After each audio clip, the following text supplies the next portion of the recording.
Existe um território além daquilo que a consciência comum consegue nomear. Um espaço onde os mitos respiram, os símbolos falam e as histórias revelam aquilo que a alma tenta esconder.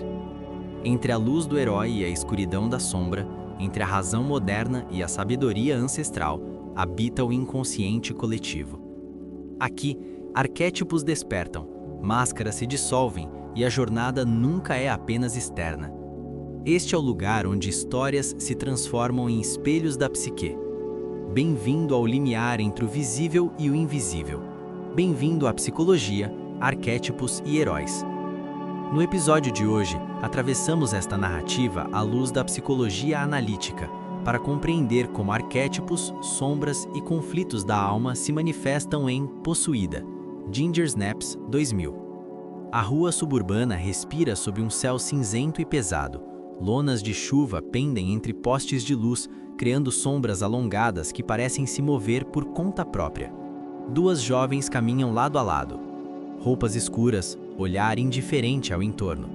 Fotografias espalhadas no piso molhado mostram corpos de mentira, mãos pálidas erguidas para o nada, encenações de morte como rito privado. O ar cheira a terra úmida, ferro e fragrâncias esquecidas.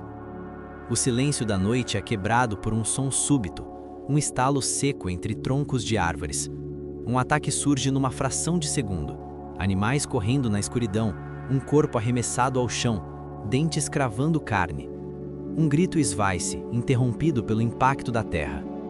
O resultado é um corte profundo na pele, um rastro de sangue que se mistura com a chuva e a impressão persistente de que algo essencial foi rompido ali, naquele ponto de encontro entre carne e noite. Quando os passos retornam para casa, não há alívio na ascensão dos degraus, nem nas luzes frias do hall. A transformação começa silenciosamente. Calor interno, texturas da pele se alterando, batidas do coração acelerando como se um ritmo mais velho tomasse a dianteira. A respiração, antes controlada, torna-se irregular. O espelho não devolve a mesma imagem de antes. Há fissuras no olhar, fragmentos de instinto cru se insinuando nos gestos. Dias se sucedem em fluxo crescente de intensidades. Convivência familiar, risos forçados, olhares que desviam, impulsos que não aceitam resposta. O mundo real, concreto, definido, começa a ceder lugar a um outro campo onde regras mudam e a borda entre humano e selvagem se desfaz gradualmente. A casa, antes abrigo, parece agora acusar cada som, cada respiração, como se estivesse atenta ao que cresce sob a pele de Ginger.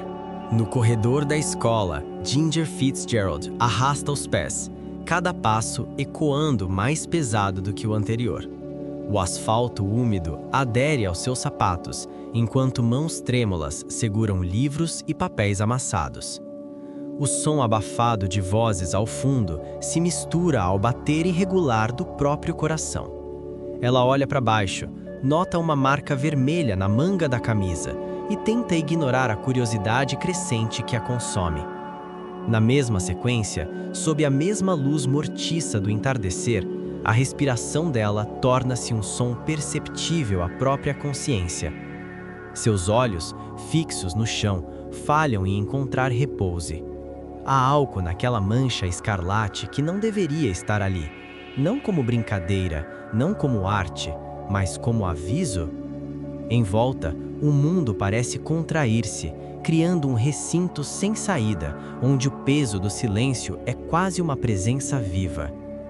O inconsciente coletivo se manifesta quando o corpo de Ginger, ainda jovem e capaz de transformação, começa a recordar memórias corporais ancestrais. Aqui emerge o elemento mais profundo, irracional e desconhecido da obra. A licantropia atua como metáfora biológica e psíquica simultaneamente, conectando o crescimento físico com os impulsos arcaicos que a cultura moderna tenta suprimir. O arquétipo da sombra desenha-se nas alterações bruscas de vontade, no descompasso entre intenção e ação, revelando a face do impulso bruto que não pode ser simplesmente contido pela consciência racional. O arquétipo do corpo selvagem ativa-se como contraponto simbólico. aquilo que se move no limiar entre humano e besta, aquilo que o consciente tenta ignorar, mas que ressurge mais forte quanto maior for a negação. A função desses arquétipos na psique das irmãs Fitzgerald centra-se na exposição dolorosa de que partes de si mesmas, repúdio, desejo, agressão, não foram apagadas, mas apenas represadas, até o momento em que uma ferida física desencadeia seu retorno. Nesse contexto, o chamado silencioso do si mesmo aparece nas pequenas ações de Bridget. Ela procura padrões, tenta ordenar sintomas, resgatar laços e estabelecer significados. Ainda distante de integração, essa busca indica um movimento de aproximação da totalidade, contrastando com a dissolução progressiva que acomete Ginger. Os espaços, corredores frios, jardins molhados, paredes que parecem comprimir mais do que conter, não são meramente cenários, mas prolongamentos do inconsciente profundo. A paleta de cinzas, vermelhos e sombras carregadas, os sons abafados e a ausência de conforto ambiental tornam-se expressões vivas das forças psíquicas em ativação, sempre irradiando tensão e oposição à acomodação estética. Mal sabia Bridget Fitzgerald que a mordida sofrida naquela noite não seria apenas cicatriz. Pouco imaginava Ginger Fitzgerald que seu corpo estava traduzindo em carne viva um conhecimento que não podia ser nomeado. O vento uiva sobre o gramado da frente. Uma figura move-se em passos lentos, mas pesados. Cada movimento carregado de um peso que antes não existia. Ginger caminha como se carregasse dentro de si dois ritmos simultâneos, um familiar, humano, e outro estranho, insistente, pronto para tomar a dianteira.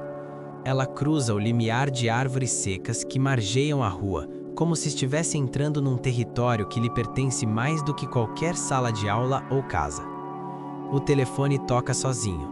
O eco de passos desafia a presença real, e algo no quarto de Ginger pulsa sob a pele, uma energia que não se deixa domesticar. Objetos se deslocam, gestos conhecidos repetem-se sob outro peso. O olhar dela atravessa a noite como se enxergasse algo que está lá, mas que ninguém mais vê. O mundo concreto torna-se menos relevante do que a força que cresce no silêncio. A instabilidade tornada visível nos deslocamentos externos reflete um conflito interno que se adensa. Ginger não é mais a mesma que antes, e Brigitte sente cada mudança como um arranhão direto na psique. O movimento do corpo no espaço traduz uma metamorfose psicológica que escapa à lógica consciente.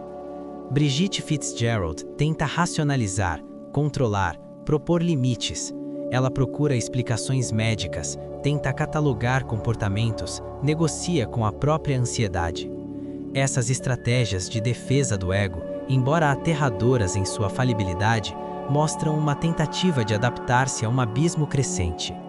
Cada tentativa frustrada amplia o espaço do desconhecido, intensificando o confronto entre o que poderia ser controlado e o que demanda aceitação radical. A análise da sombra manifesta-se nas atitudes violentas, nos impulsos irruptivos e nas decisões moralmente ambíguas de Ginger. Enquanto antes existiam códigos e regras, agora tudo parece movido por um imperativo interno difícil de nomear, mas impossível de negar. Isso evidencia que as forças reprimidas, raiva, desejo desmedido, agressão, dirigem os comportamentos de forma cada vez mais dominante. A trajetória da irmã Fitzgerald ecoa mitos arcaicos da humanidade. O mito do lobisomem, presente em numerosos relatos populares através de diferentes épocas e continentes, não representa apenas um monstro exterior, mas a encarnação de um impulso primordial que a cultura tenta domesticar. Esse mito dialoga diretamente com o processo vivido aqui, pois personifica a fissura entre o humano civilizado e a força selvagem que insiste em emergir quando os elementos reprimidos da psique ganham expressão. O espaço final é saturado de silêncio pesado. Um gesto decisivo se aproxima, não como conclusão, mas como afirmação de que não há retorno. Ginger está diante de Brigitte, carne e instinto expostos, olhar dilacerado entre humanidade e animalidade. O toque de cada passo que a irmã dá ressoa como um eco de todos os impulsos que já habitaram seu corpo. Imagens do início retornam transfiguradas. A encenação de morte agora é vivida, não simulada. O espelho devolve um rosto irreconhecível, marcado por fissuras que não podem ser apagadas. A lua cheia, sempre presente, reflete em olhos que já não perguntam por perdão, mas que reconhecem seu destino consumado. A tensão do percurso inteiro pesa no silêncio antes de cada gesto. Brigitte percebe que aquilo que buscava ordenar nunca se curvou ao seu desejo de normalidade. A própria ideia de normalidade desfaz-se diante da força que atravessou Ginger e lutou para manter sua própria consistência. O processo de individuação, então, revela-se não como integração confortável, mas como fracasso e fragmentação. Ginger não alcança a totalidade, pois o impulso primitivo que a domina não se submete à mediação consciente. As escolhas feitas, abraçar instinto, rejeitar contenção, conduzem a consequências irreversíveis, vinculando diretamente desejo, violência e perda. Os complexos que se formaram ao longo da travessia, afetivos, agonísticos, identificatórios, tornam-se evidentes na repetição de comportamentos, nas decisões finais e na impossibilidade de recuo. Eles condicionaram o ritmo e as medidas das ações, até que cada ato tornou-se eco de um núcleo íntimo que não pode ser dissolvido. O gesto derradeiro, não nomeado, mas sentido, manifesta-se como símbolo vivo, um instante que ultrapassa qualquer interpretação racional simples, condensando em si tensão, sangue e destino. Sua potência não é de explicação, mas de presença, impossível de ignorar e indelével na memória psíquica. A transformação irreversível que irrompe da experiência de Ginger Fitzgerald ecoa como expressão de um mal-estar coletivo, que persiste muito depois que o silêncio final se instala. E talvez o verdadeiro horror não seja aquilo que se mostra, mas aquilo que já estava dentro de nós antes de sabermos como nomeá-lo. Psicologia, arquétipos e heróis. Você ouviu Como a Psicologia Analítica Interpretaria Possuída, Ginger Snaps, 2000.